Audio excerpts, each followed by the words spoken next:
Saudações tricolores, bom dia a todos. Flusão está classificado, estamos nas oitavas. Então vamos acompanhar aqui o programa do Sport TV, né? Deixar o crédito a eles, ver o que eles estão falando sobre a nossa classificação. Então já deixa aquele like, se inscreve no canal, bora pro vídeo. Mas impossível aconteceu. O Fluminense foi sofrido. O torcedor com o coraçãozinho apertado no Maracanã em todo o Brasil. Mas o Fluminense conseguiu avançar a próxima fase e a partir de agora é aquele negócio, né, Mansur? É outro campeonato. O que fez para trás já não serve mais para muita coisa, apenas são potes ali no sorteio, mas a gente vai falar sobre isso daqui a pouco. Os potes, assim, acho que há um equilíbrio entre primeiros e segundos amanhã colocados. Tudo definido, mas por enquanto... Bom, boa noite, Felipe. É isso. Mas é um novo campeonato, né, meu senhor? Que começa com esperança para todos aí, mesmo aqueles que sofreram mais, de ainda sair no final da temporada com o título da Libertadores. Boa noite, Felipe. Ramon, todo mundo que assiste ao Troca. Outra coisa, hein? Qual é? Eu não sei como resolve o calendário com isso. Tem isso, é verdade. Mas, se Palmeiras e Cruzeiro fizerem o que a gente imagina que tem todas as condições de fazer, que é ganhar os seus jogos e confirmar a classificação, nenhum brasileiro terá ficado pela fase de grupos de nenhuma das duas competições. Verdade. Ainda que alguns da Sul-Americana vão jogar o play-off. Mas isso piora. Então, porque são mais duas partidas ainda para esses times. Isso significa que, por enquanto, o segundo semestre do futebol brasileiro começa com competição sul-americana para 13 clubes. 6 na Libertadores e 7 na Sul-Americana, ainda que 4 vão jogar o playoff. E algum deles pode, eventualmente, não seguir em frente. Já é uma carga para o calendário, porque se conta muito, os jogos precisam ser remanejados em geral, se conta muito com os clubes que vão caindo. Isso. Por enquanto, ninguém que entrou em fase de grupo caiu. Apesar de, na Sul-Americana especialmente, ter acontecido algumas classificações culposas. Né? Sem o desejo de se classificar. Só para dar uma passada na Sul-Americana antes de eu dar uma boa noite para o Ramon, Atlético Mineiro venceu o seu jogo hoje, Porto Cabelo 1-0, se classificou na primeira posição, vai direto para as oitavas de final. O São Paulo ontem também venceu 2-0 e também está direto nas oitavas de final, o que não acontece com o Santos. O Santos, no fim, conseguiu se classificar, mas na segunda posição vai jogar o play-off contra um terceiro colocado da Libertadores. O Botafogo venceu hoje 3-1 Caracas, lá na Venezuela, e terminou a primeira fase com a melhor campanha de toda a Copa Sul-Americana. O Botafogo também vai às oitavas de final. O Grêmio vai precisar disputar o play-off eliminatório contra um time da Libertadores. O mesmo aconteceu com o Vasco, que venceu hoje o Barraca Central, mas com a vitória do Olímpia, o Vasco ficou na segunda posição, vai jogar o play-off. E o Bragantino, isso já estava definido, né?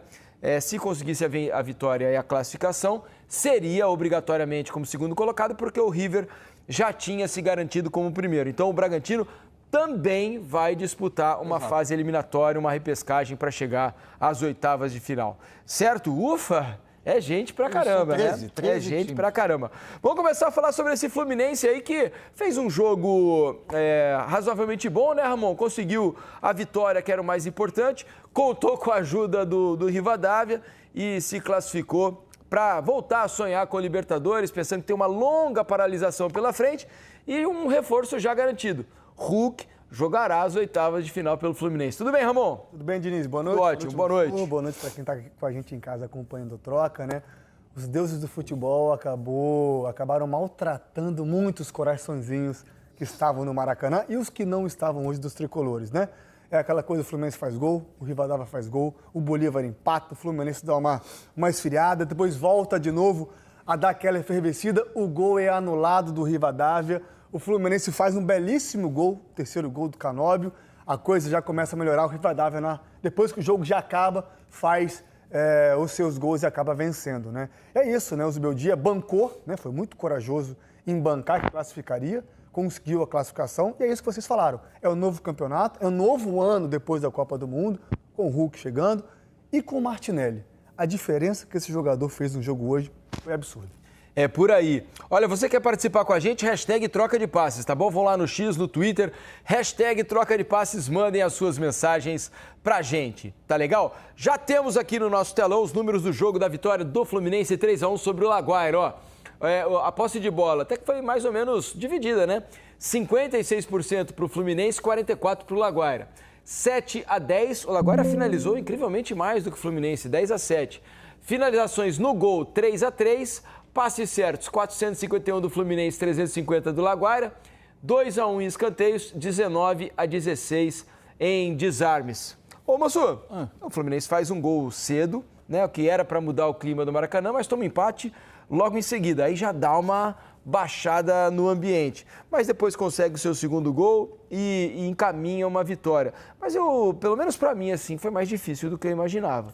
Eu tinha uma impressão, pelo primeiro jogo especialmente, o que aconteceu na partida de ida, o Fluminense tinha que ter vencido aquele jogo, porque o Laguaira se mostrou muito, mas muito frágil no primeiro jogo.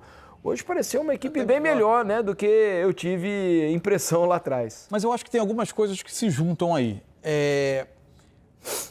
Tinha um ambiente de muita tensão, que acaba moldando muito o comportamento do time. Isso é um lado. E aí tinha muito erro técnico, jogada que não se completava, tentativa de ataque do Fluminense interrompida por erro de passe, porque o que aconteceu logo após o Fluminense sofrer o empate foi um Maracanã que pressionou muito o campo, né? E aí tem também os antecedentes, resultados que levaram o Fluminense a essa situação na última rodada da Libertadores, tudo isso pesa. Agora, independentemente disso, o fato de terminar a metade inicial do ano, primeira parte do ano, ou a primeira temporada dentro desta temporada, porque o tempo que vai ter de paralisação é quase como se começasse uma outra temporada. Permite ao Fluminense ter um claro raio-x do que está acontecendo com o time e do que precisa melhorar. Eu acho que com bola, o Fluminense tem muitos movimentos bem trabalhados, o Fluminense tem ideias ofensivas, o Fluminense consegue combinações que resultam em boas jogadas e, além disso, em termos de definição, vai ganhar um jogador do peso do Hulk, capaz tanto de trabalhar junto com o time na construção de jogadas, é um jogador que pode finalizar bem. Agora, defensivamente, para mim, o Fluminense tem uma lista de problemas que é muito grande. O Fluminense chega ao fim dessa primeira metade do ano com muitas questões defensivas. Acho que tem questões individuais dos seus zagueiros que não estão bem e já estão muito pressionados também pela arquibancada e reagem mal a isso. Alguns deles, além disso, isso são uma insegurança e uma questão técnica. Acho que a defesa diária do Fluminense é ruim. Acho que em alguns momentos o time é muito pouco agressivo quando ele vem marcar atrás, o adversário se coloca no campo do Fluminense. Agora, principalmente, me assusta como o Fluminense torna o campo muito grande, às vezes, quando ele vai pressionar. Eu não sei se é a característica dos defensores do Fluminense, que correm muito para trás. Se resguardam um pouco. Se resguardam, porque talvez não se vejam tão velozes para correr contra atacantes. Acaba se gerando um espaço entre defensores e volantes do Fluminense e quase toda rebatida, segunda bola, o Fluminense perde. Quando perde, o adversário se recoloca no jogo. Só para a gente visualizar isso, aproveitar que tem o campinho aqui, né? Por exemplo, imagina que o Fluminense vai pressionar um pouco mais acima uma saída de bola. Esses jogadores se colocam um pouco mais adiante. Tem uma tendência de frentes, gêmeos, por vezes até dos laterais, um pouco menos, de manter esse espaço. Com isso, tem uma zona aqui em que o Fluminense perde segundas bolas, ou que um outro jogador que ataque esse espaço tem facilidade de duelar, porque os zagueiros estão muito expostos, defendendo um espaço muito grande. Isso é muito comum nas partidas do Fluminense. E isso faz com que ele tome gols de adversários que são tecnicamente muito inferiores a ele, né? É algo que agora o Zubeldia vai ter tempo para trabalhar nessa paralisação. Os jogadores vão ter um descanso, voltam para trabalhar e aí tem tempo de corrigir. O Fluminense precisa entrar no segundo semestre, já que ele tem um potencial ofensivo que tem se revelado, inclusive, agradável de ver, ele precisa melhorar a questão sem bola. Ô, Ramon, me explica por que da escolha dos dois laterais, né? Não que Guga e Arana estejam mal, não, pelo contrário, até fazem bons jogos. Mas eu, pelo menos, tenho a impressão de que, apesar da idade, né, talvez ele procure um pouco mais de jovialidade, de força física e tal, mas eu tenho a impressão que Samuel e René acrescentam mais ao time do Fluminense, especialmente com bola. Mas ele tem insistido assim nos grandes jogos com Guga e Arana. Se tornaram donos da posição? Assim, eu acho que o jogo pedia laterais que usassem, que ultrapassassem muito, né? O jogo de hoje. Do lado esquerdo você tem um Savarino que tende a vir um pouco mais para dentro, justamente liberando esse corredor. O René não é esse tipo de lateral. O Arana sim. E pela direita, por mais que você tenha o Canóbio, que é um jogador destro jogando na direita, com o pé aberto, ele transita muito, né? Entre a linha defensiva do adversário.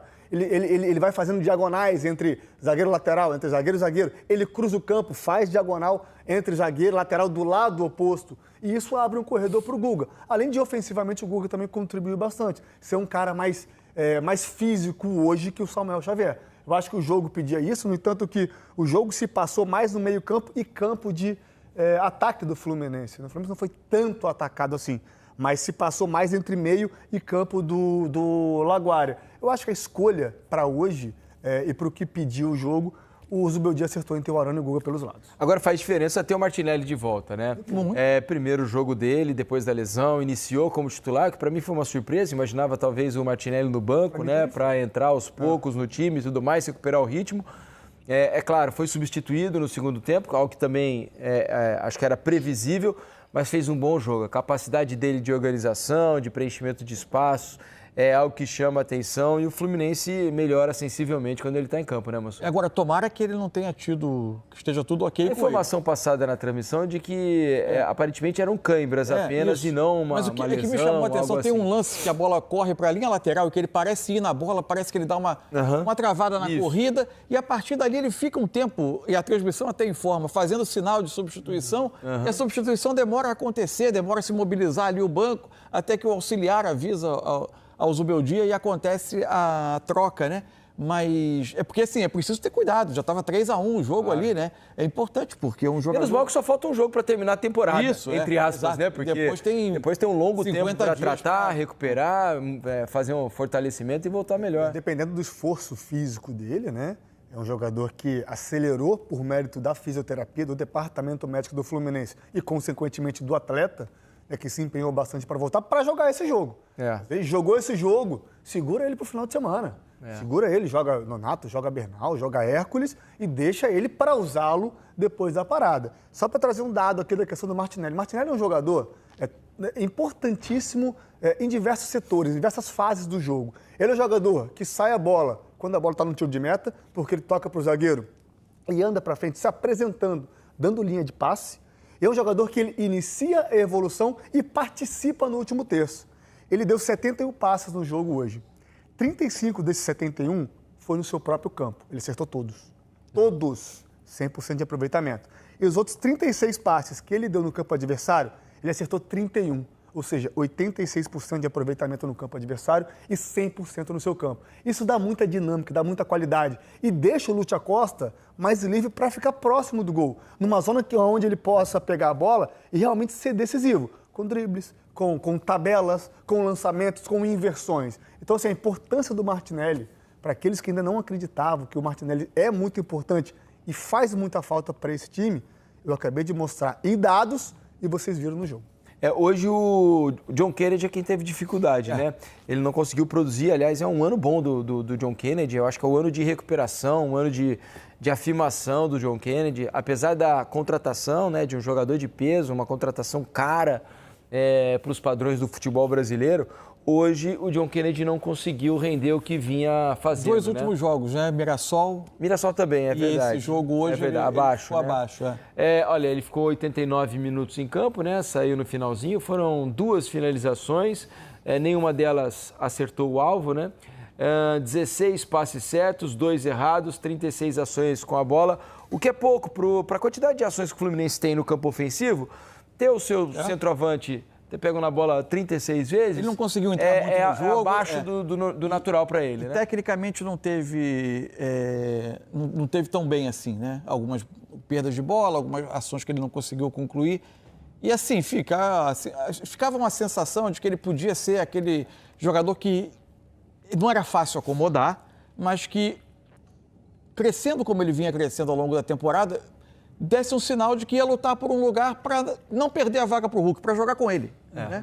Para ser uma alternativa de uma dupla de ataque que obrigasse o Zubeldia a quebrar a cabeça. Eu não sei se a imagem final do semestre é de um jogador que pediu tanto essa passagem. Eu acho que, por enquanto, pelo menos a tendência é, evidentemente, 52 dias no futebol, que é a paralisação, muita coisa vai acontecer, muita observação em treino, vai ter férias, os jogadores vão descansar, depois voltam. Mas a sensação por hora é que se fosse temporada contínua, o Hulk entrava, ia ser o centroavante e o Fluminense ia girar em torno dele. Eu estou curioso para saber como é que vai ser a vida do Fluminense pós-Copa. Sabe por quê? A gente tem percebido, apesar da boa campanha do Fluminense no Campeonato Brasileiro, o Fluminense é o terceiro colocado, a Libertadores estava sofrida, mas agora conseguiu a classificação depois de tropeços ao longo de uma fase de grupos que se mostrava muito acessível para o Fluminense. Tem a paralisação, férias, como o Mansur disse, uma nova pré-temporada para a volta lá na frente do Brasileirão e da fase decisiva da Libertadores e também da Copa do Brasil. O Fluminense continua na Copa do Brasil. E o ambiente estava muito pesado. Muito. Jogo do Fluminense no Maracanã, quase não se ouvia, né, a torcida apoiando, né? Era sempre aquele... né, o torcedor reclamando. Hoje, por exemplo, em um determinado momento do jogo, no primeiro tempo, logo depois do gol do Laguaira, houve algumas vaias para os Gêmeos. Outro dia foi para o Freitas. Já houve vaias para outros jogadores. E isso, tenho a impressão que tudo começou com a decisão lá atrás da venda da mudança da data do Fla-Flu. Eu ia pontuar isso. Desde então, o clima nunca mais voltou ao normal. Tendo o Fluminense se classificado à fase de mata-mata da Libertadores, com um período de paralisação, será o suficiente para o torcedor esquecer? Já foi, passou, acabou, perdeu aquele jogo, mas é o terceiro colocado, está classificado na Libertadores, classificado na Copa do Brasil. É hora de voltar o apoio, pelo menos é o que eu penso, né, em termos de futebol, de torcida. Hora de voltar um pouco o apoio, porque o Fluminense faz bons jogos, nem toda hora, porque também ninguém aqui no Brasil joga bem toda hora, né?